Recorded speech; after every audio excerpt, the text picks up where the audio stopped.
معاشر المسلمين وزمرة المؤمنين رحمكم الله.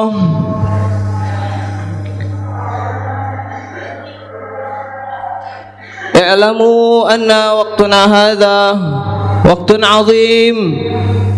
قال النبي صلى الله عليه وسلم: إن الشمس والقمر لا ينكشفان لموت أحد ولا لحياته، فإذا رأيتم ذلك صلوا وادعوا الله تعالى.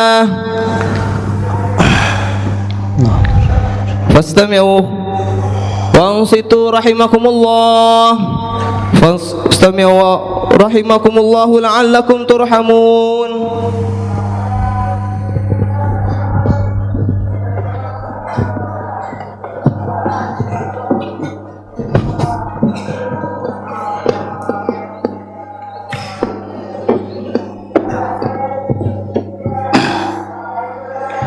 Alhamdulillahi Rabbil Alamin, hamdan yafuku wa yafdulu wa ya'lu hamdal hamidin, wa ashhadu an la ilaha illallah wahdahu la syarika lah, waliyus salihin wa habibut taibin, wa ashhadu anna sayyidana Muhammadan abduhu wa rasuluh. Allahumma salli wa sallim wa barik wa karrim wa majid wa addim ala sayyidina Muhammadin al-qail kullu ibni adam khata' wa khairul khata'ina tawabun. Amma ba'd, ibadallah, usikum wa nafsi bitaqwallah faqad fazal muttaqun. Ittaqullaha haqqa tuqatih wala tamutunna illa wa antum muslimun. Dari atas mimbar ini saya berpesan bagi diri saya khususnya dan kepada para hadirin pada umumnya untuk selalu meningkatkan kewaspadaan kita dari tipuan-tipuan dan godaan-godaan syaitan, dari tipuan dan godaan hawa nafsu, dan dari ajakan musuh-musuh Allah Subhanahu wa ta'ala.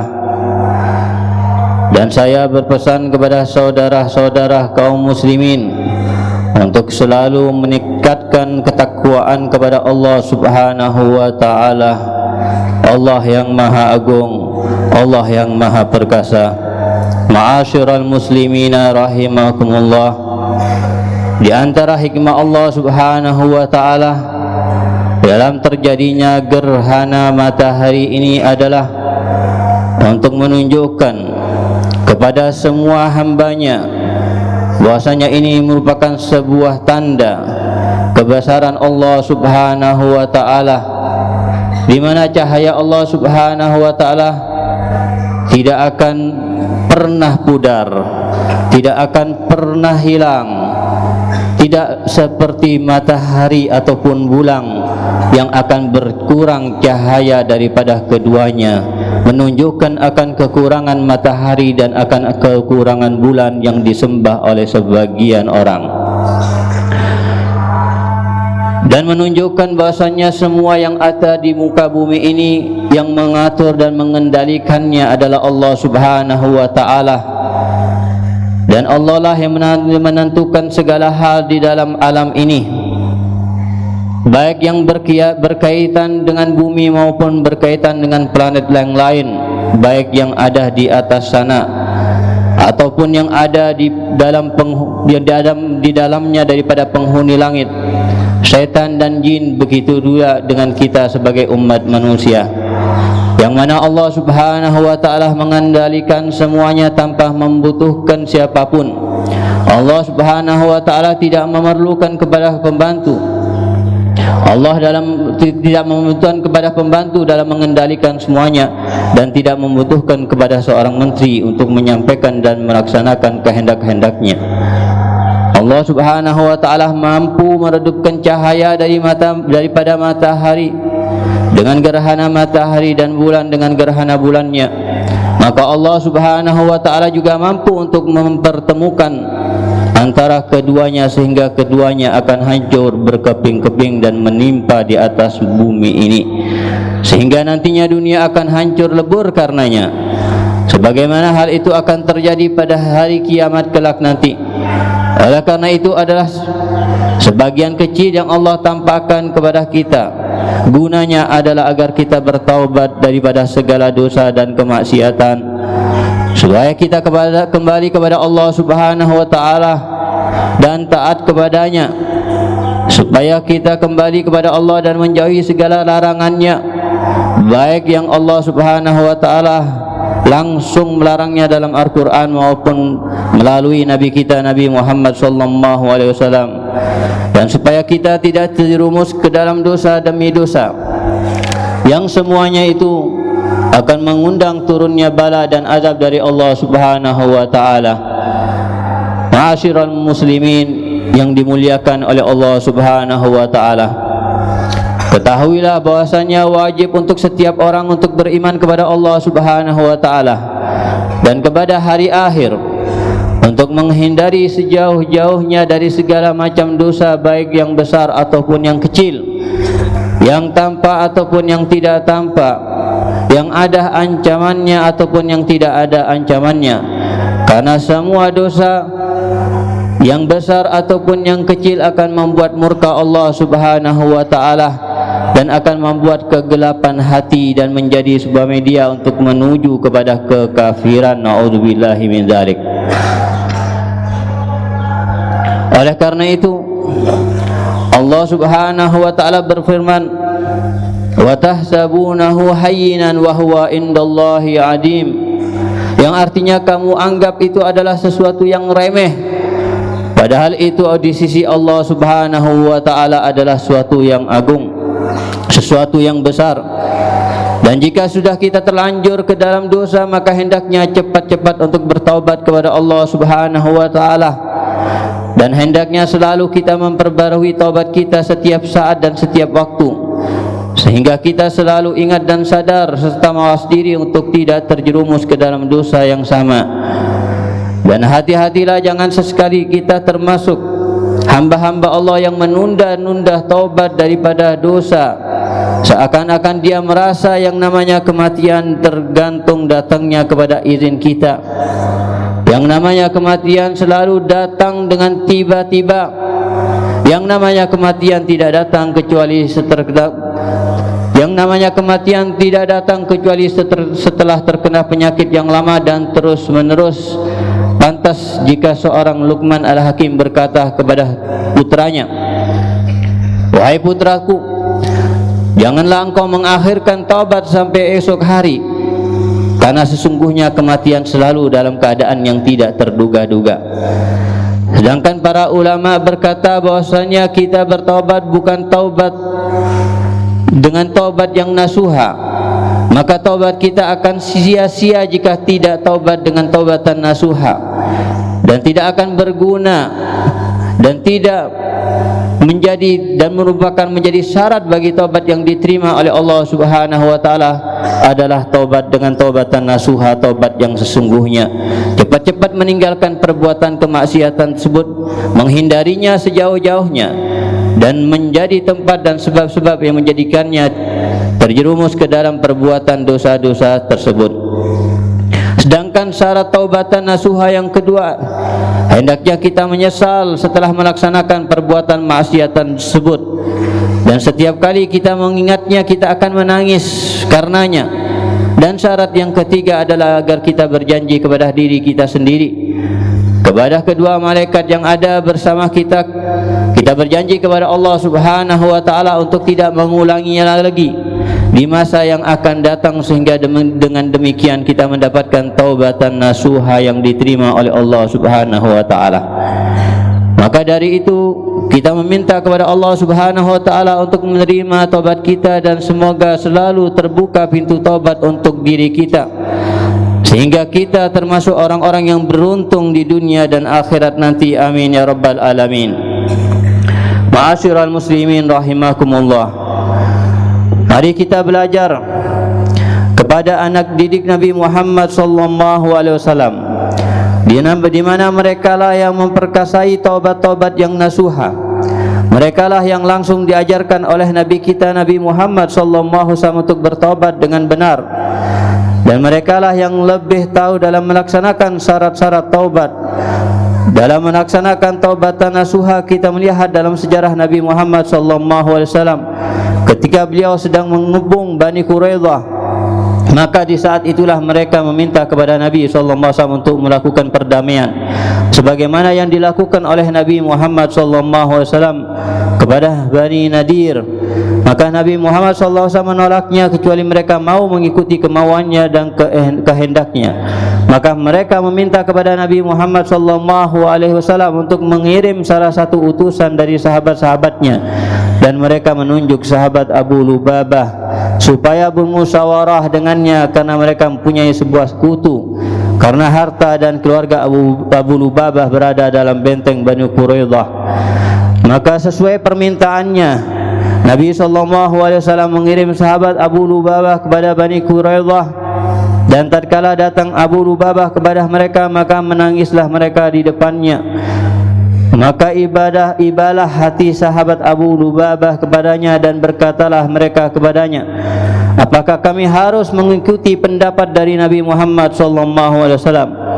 Maka Abu Lubabah mengatakan kepada mereka iya, dan dia memberi isyarat dengan tangannya yang bermaksud bahwa Nabi sallallahu alaihi wasallam akan membunuh mereka semuanya. Maka itu adalah sebuah pengkhianatan sahabat Abu Lubabah kepada Allah dan Rasulnya, karena dia telah memberitahukan sesuatu yang dirahasiakan oleh Nabi Muhammad sallallahu alaihi wasallam justru kepada musuh-musuhnya, sehingga sahabat Abu Lubabah menceritakan tentang dirinya, pada saat itu aku tidak mengikat kakiku pada saat itu sehingga kau telah berkhianat kepada Allah Subhanahu wa taala dan Rasulnya. Aku masuk ke Masjid Nabawi, lalu aku ikat diriku di salah satu tonggak Masjid Nabawi, dan dia telah berjanji tidak akan melepaskan ikatan tersebut sampai Bani Quraidah sendiri yang melepasnya, yang berarti itu adalah taubat yang diterima oleh Allah Subhanahu wa taala dan maaf yang diterima dari Nabi Muhammad sallallahu alaihi wasallam. Maka sahabat Abu Lubabah berada di dalam masjid dalam keadaan terikat selama 7 hari 7 malam, tidak makan dan tidak minum sampai beliau pingsan.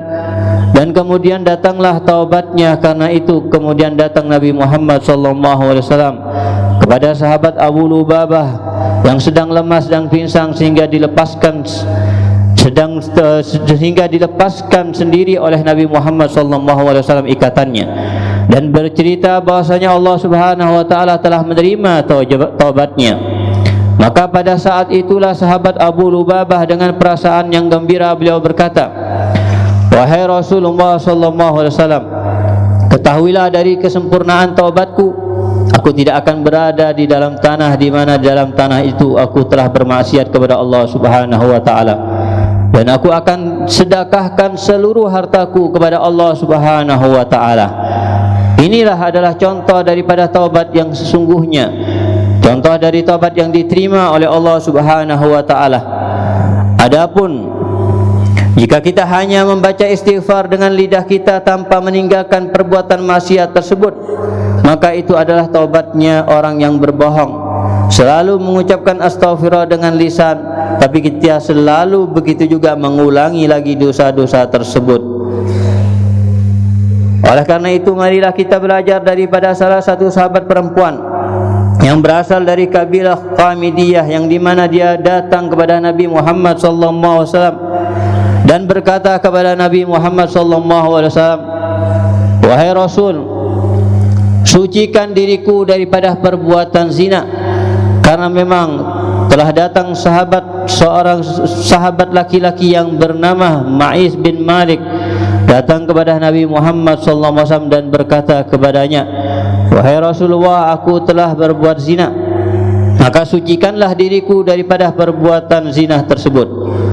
Padahal sahabat Ma'is adalah seorang yang sudah beristri, dan dia tahu bahasanya hukuman bagi orang yang berzina yang sudah menikah adalah rajam, yang mana nantinya dia akan dilempar batu yang besar sehingga dia mati ketika itu. Dia datang kepada Nabi Muhammad SAW dengan keinginannya sendiri tanpa ada paksaan dari orang lain. Sehingga ketika datang kepada Nabi SAW, Nabi bertanya kepada orang-orang yang di sekitarnya, apakah orang ini gila? Maka mereka mengatakan, tidak wahai Rasul SAW. Maka Nabi pun berkata kepada sahabat-sahabat yang di sekitarnya, coba ciumlah bau mulutnya, apakah dia ketika itu sedang mabuk? Maka mereka menciumnya dan mereka tidak mendapatkan bau daripada minuman-minuman keras. Maka Nabi SAW langsung bertanya kepada sahabat Ma'is, mungkin kamu hanya menciumnya, atau mungkin kamu hanya memeluknya, atau mungkin kamu hanya menyentuhnya? Maka dijawab oleh sahabat Ma'is, tidak wahai Rasul SAW, aku betul-betul telah berzina dengannya. Lagi-lagi Nabi Muhammad SAW berkata kepadanya, mungkin kamu hanya menciumnya. Maka dijawab oleh sahabat Ma'is, tidak wahai Rasul, aku telah betul-betul berzina dengannya. Lagi-lagi Nabi Muhammad SAW berkata, untuk ketiga kalinya, mungkin kamu hanya menciumnya. Maka dijawab juga oleh sahabat Ma'is, tidak wahai Rasul, aku telah berzina dengannya. Maka ditanya oleh Rasul SAW untuk keempat kalinya, mungkin kamu hanya berpelukan dengannya. Maka lagi-lagi sahabat Ma'is menjawab, tidak wahai Rasul, aku telah berzina. Setelah Nabi SAW menanyakan kepada sahabat Ma'is 4 kali, sedangkan sahabat Ma'is dengan jelas tetap menjawab pertanyaan itu, sehingga Nabi SAW yang 4 kali menurut ulama menduduki kedudukan 4 orang saksi. Maka Nabi SAW memerintahkan kepada sahabat-sahabatnya, khudhu sahibakum farjumuh, bawalah teman kalian ini kemudian rajamlah sampai meninggal. Maka dirajamlah sahabat Ma'id bin Malik, sehingga pada hari berikutnya salah satu sahabat Nabi bertanya kepada Nabi, wahai Rasulullah, bagaimana keadaan sahabat Ma'is bin Malik? Maka Rasul sallallahu alaihi wasallam menjawab, laqad ra'aitu yasbahu fi nahrin min anharil jannah. Artinya, aku telah melihatnya sedang berenang di sungai-sungai surga. Maka tak lama kemudian datanglah sahabat perempuan kepada Nabi SAW, dan dialah mungkin yang berbuat bersama Ma'is bin Malik, sehingga dia berkata, sucikan diriku dari perbuatan zina. Tapi Nabi menolaknya. Kemudian keesokan harinya ia datang lagi kepada Nabi Muhammad SAW, kemudian berkata, kenapa engkau menolakku untuk engkau sucikan diriku? Kenapa ketika Ma'is datang engkau tidak tolak dia, sementara aku datang kepadamu dan engkau tolak? Demi Allah, aku telah berzina ya Rasul, sehingga aku hamil karenanya. Maka Nabi SAW bersabda, kalau begitu hendaknya engkau pulang ke rumah sampai engkau melahirkan anak itu. Dan ketika anak itu dilahirkan, maka datang lagi perempuan tersebut kepada Nabi SAW dengan membawa seorang bayi yang ada dalam pelukannya, dan dia berkata, wahai Nabi, aku telah melahirkannya. Kemudian Nabi SAW berkata, pergilah engkau dan susuilah dia, sehingga setelah engkau susui, maka bawalah dirimu kembali kepadaku. Maka ketika dia telah selesai menyusuinya selama 2 tahun, dan si anak sudah mampu memegang roti sendiri, maka datanglah ia kepada Nabi Muhammad SAW dan berkata, wahai Rasulullah, aku sudah menyapihnya dan dia telah makan dengan makanannya sendiri, dan dia telah mampu untuk makan makanannya sendiri. Maka setelah diserahkan anak itu kepada salah satu orang muslim, lalu digalilah sebuah tanah untuk ditempatkan wanita tersebut di dalam tanah itu sehingga sampai sebatas dada. Dan kemudian Nabi SAW memerintahkan sahabat-sahabatnya untuk merajamnya. Ketika dilempari batu tersebut untuk merajamnya, maka sahabat Khalid bin Walid ketika melewati wanita tersebut terkena percikan darahnya, sehingga pada saat itu Sayyidina Khalid bin Walid marah dan mencaci maki perempuan tersebut, sehingga Nabi menegurnya dan mengatakan kepadanya, mahlan ya Khalid, wallazi nafsi biyadihi, laqad tabat taubatan law tabaha sahibu makas la ghufiralah wa amara biha fa shalla 'alaiha wa dufinat.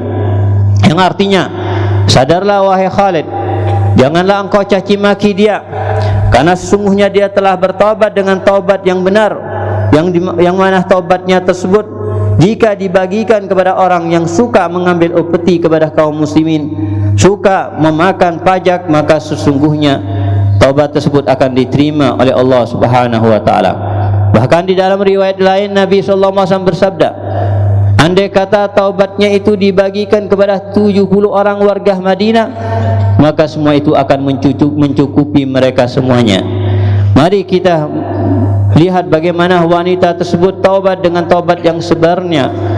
Dia mampu sebenarnya untuk menutupi dirinya, tapi karena dia telah mengetahui dan meyakini dan sangat beriman kepada Allah Subhanahu wa taala yang telah mengawasinya dan mengetahuinya, maka apabila dia tidak mendapatkan hukuman di dunia, maka dia pasti nantinya akan mendapatkan hukuman di akhirat. Hadirin kaum muslimin yang berbahagia, maka marilah kita bertobat dari perbuatan dosa, karena sungguhnya rahmat Allah Subhanahu wa taala sangat dekat dengan mereka yang berbuat baik. Ia dekat dengan orang-orang yang bertobat kepadanya.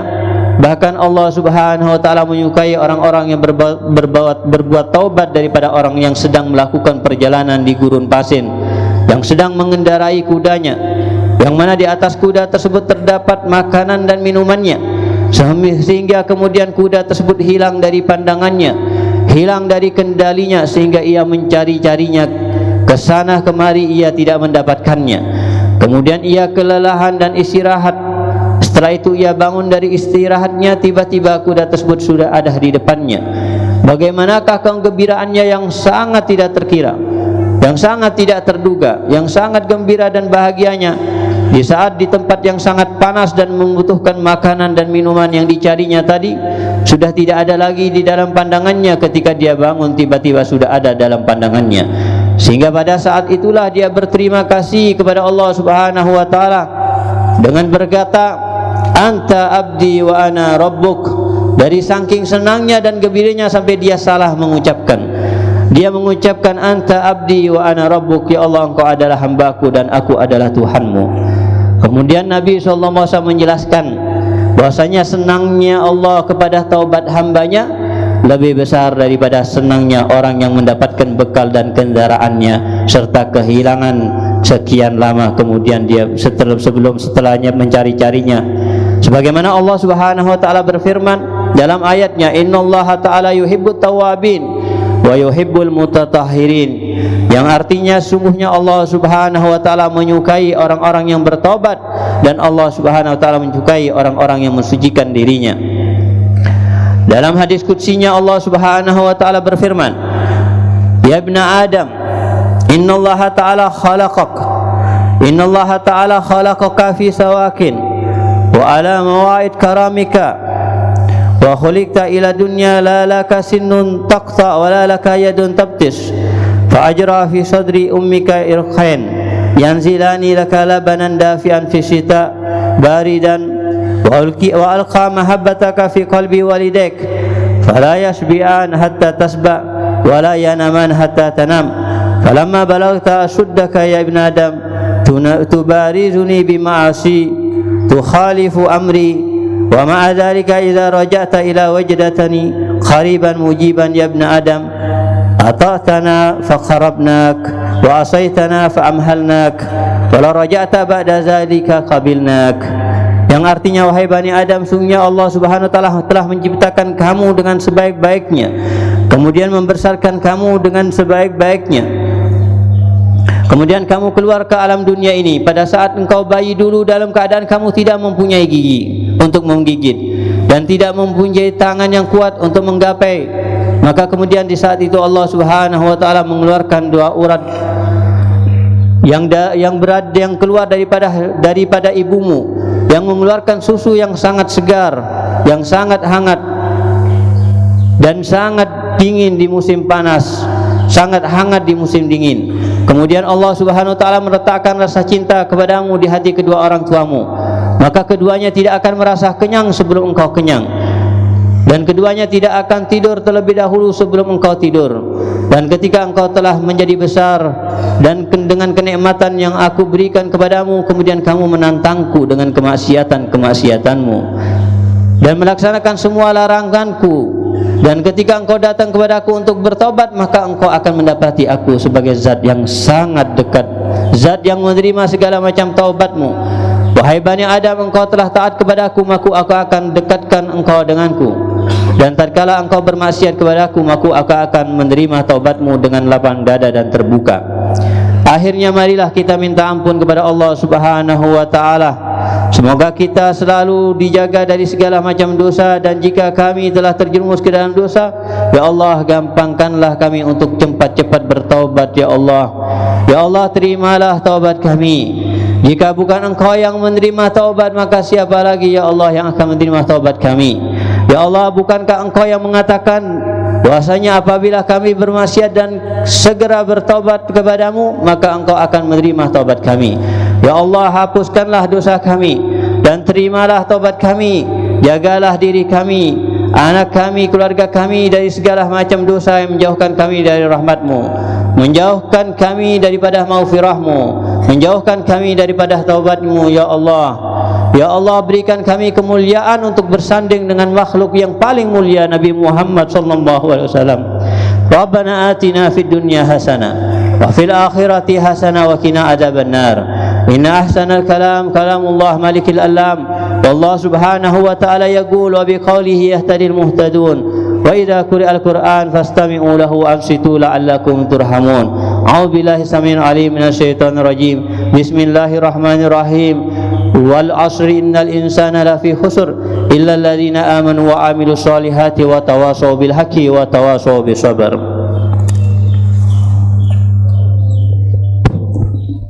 اللهم صل على سيدنا محمد. اللهم صل على سيدنا محمد. اللهم صل وسلم وزد وأنعم وتفضل وبارك بجلالك وكمالك على أشرف عبادك سيدنا محمد وعلى آله وصحبه وسلم أجمعين.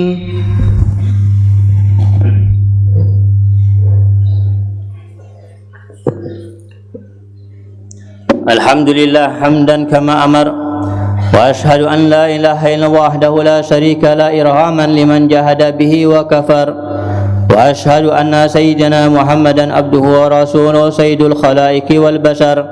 Allahumma salli wa sallim ala sayyidina Muhammadin wa ala alihi wa sahbihi mattasalat aynun binadhar wa udhunun bi khabar.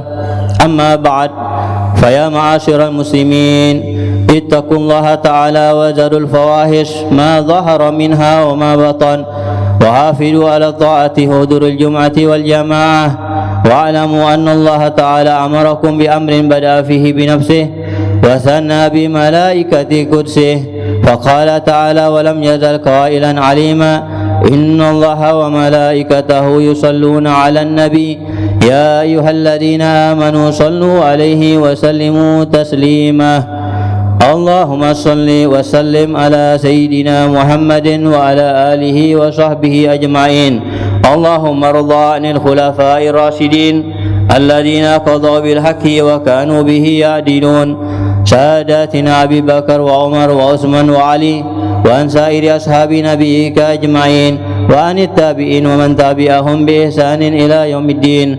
Allahumma a'izal islam wal muslimin wa ali kalimataka ila yaumiddin. Allahumma ansur man nasara ad-din wa khzul man khazala al-muslimin.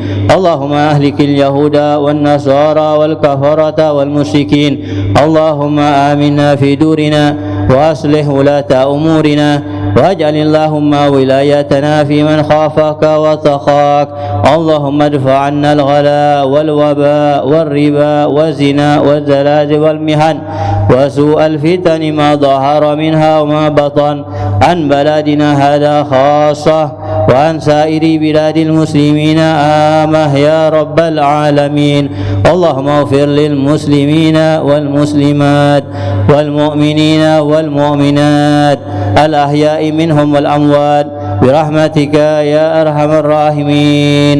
Ma'asyiral muslimin, innallaha ya'muru bil adli wal ihsan wa ita'i dzil qurba wa yanha 'anil fahsya'i wal munkari wal baghi ya'idukum la'allakum tadhakkarun.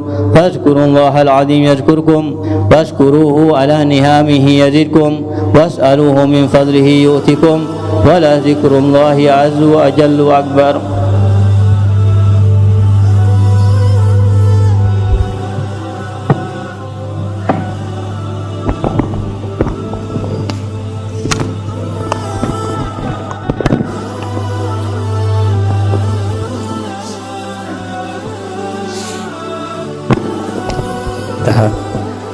الصلاة والخطبة. الآن دخل وقت الدرس، ندخل في فصولنا كلنا. اللهم صل على محمد.